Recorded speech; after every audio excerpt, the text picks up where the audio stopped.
I'm feeling classic today, and do I have a great recommendation for you.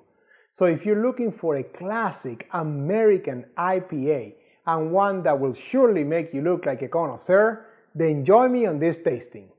My name is Eddie, and I have tasted and sampled many beers from all over the world, and it is my passion to help you find that perfect beer you're looking for. Whether you're looking to try something new or there is something very specific that you're looking for to pair with your food, I got your back.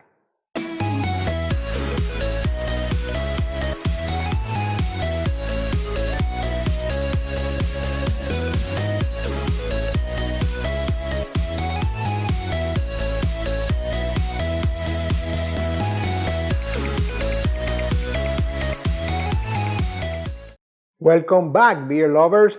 Thank you for spending the next few minutes with me. As I said in the intro, my name is Eddie, and on this channel, I taste and review all kinds of beers and give you my most honest opinion, as well as some ideas to pair them with your food, just like the one you're about to watch. So if you're new here, consider subscribing and hitting that bell icon down there, and if you like the video, give me that thumbs up. So, let's get to it today. What did I say? I have a classic IPA today, and none other than from our friends at Founders, Centennial IPA. Look at that. And I'm excited about this one, you know, with the way they present this. Get ready to bask in the glory of the frothy head's floral bouquet. Relish the citrus accents from the abundance of dry hopping, etc., etc. It just beckons for me to taste it. So here we go. And I'm going to use my tulip glass today, which is the glass that I always recommend for IPAs. And if you want, you know, as I've said before, having the right glass for the beer that you are tasting and pouring, it's an important part of becoming a beer connoisseur. So if you want to get your own set of Beer Connoisseur TV glasses, look in the description below. Get your own set of glasses so you always have the right glass for the beers that you taste. Helps you enjoy it more. Now, where do we always start? Appearance. And what have I told you, my friend? The 3 C's, right? Color, clarity, and carbonation. Color, it's, oh my God, it's a bright amber color. It's almost like golden amber color here. Really, really bright. And actually, as far as the clarity, I wasn't expecting this, but there is a lot of floating sediment on this one. I think I kind of thought that I saw some sediment falling in when I was pouring it, but yes, there's definitely a lot of cloudiness on this one. And as far as carbonation, I would call it slow action. I do see some bubbles rising on the sides of the glass. Not that big of that, not like lots of action. And look at the foam. It's not like the biggest head of foam, but it does retain it pretty well. It's been, what, a couple of maybe 30-45 seconds that I poured it, and it's been retaining that amount of foam. So good retention. Maybe if I poured it a little bit different, I would have been able to get more foam. Let's go for the aromas, and this is where the tulip glass always shines.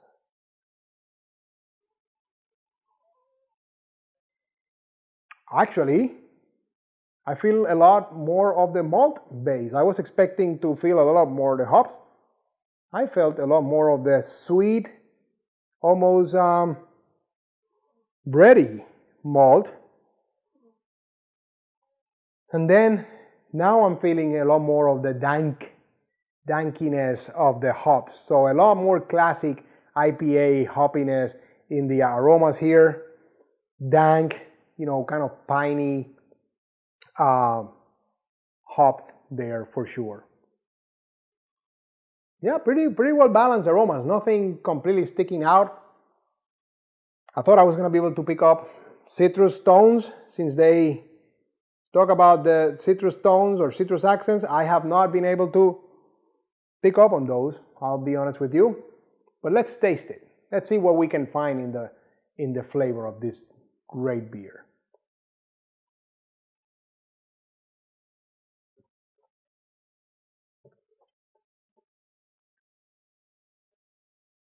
Okay, bitter on the tip of the tongue, and almost, it almost feels like that malt base. It almost feels like smoky chocolatey or yeah, so kind of like a dark chocolate kind of base in the malt towards the palate.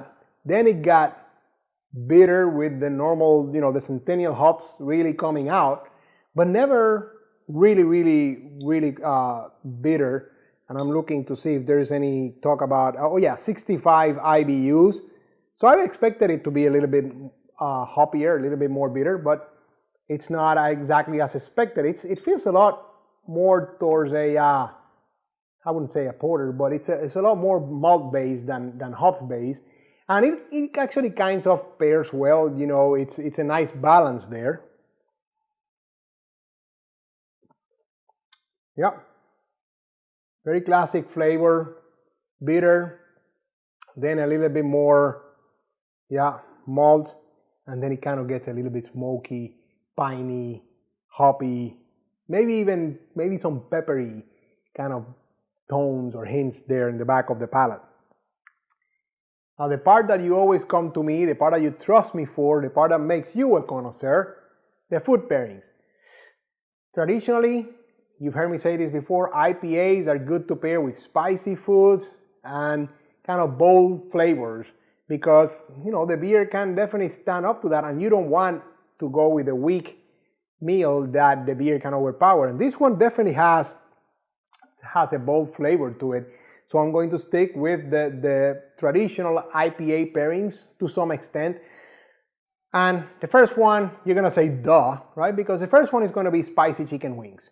And yeah, you're going to say, man, beer and wings, I don't need to be a beer connoisseur for that. Well, maybe you do, maybe you don't. But I'm going to recommend specifically mango habanero, maybe because I'm partial to that sauce.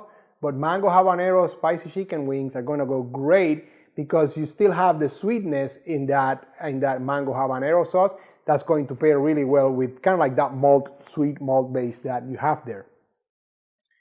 Another recommendation is going to be blackened fish tacos, and I'm actually going to take it a little bit further with mango salsa.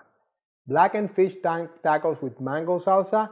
Again, the blackened fish is going to provide some base to that meal. It's going to make it so that it can withstand the punch of your beer, and I think it's going to latch really well with the smoky character, the peppery character that it has, kind of like on the back of the taste there. And IPAs are great to go with curry or Indian dishes, and I'm going to recommend that you can do a coconut chicken korma. Make sure it's spicy. But this is going to go really well with the coconut chicken korma meal. Do the whole meal. I think this is going to really be able to stand up to that big dish. Now, as far as the cheese, I always like to give you recommendations for cheese. I have here an aged white cheddar cheese, and I'm going to bet it's going to go great with this beer. So I'm going to taste that right now and let you know. I got this passion, this is a very creamy, mature cheddar cheese.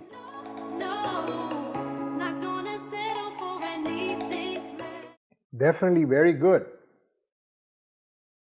It almost changed the beer to a certain extent where I did not feel all that malt base in the palate.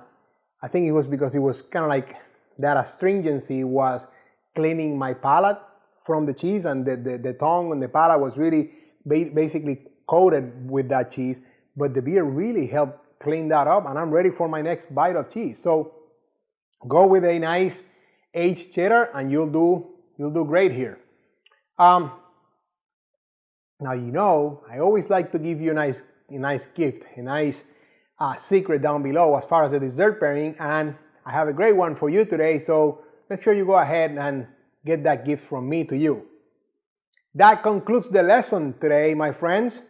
I hope I have helped you increase your beer knowledge as we are on this journey of becoming beer connoisseurs.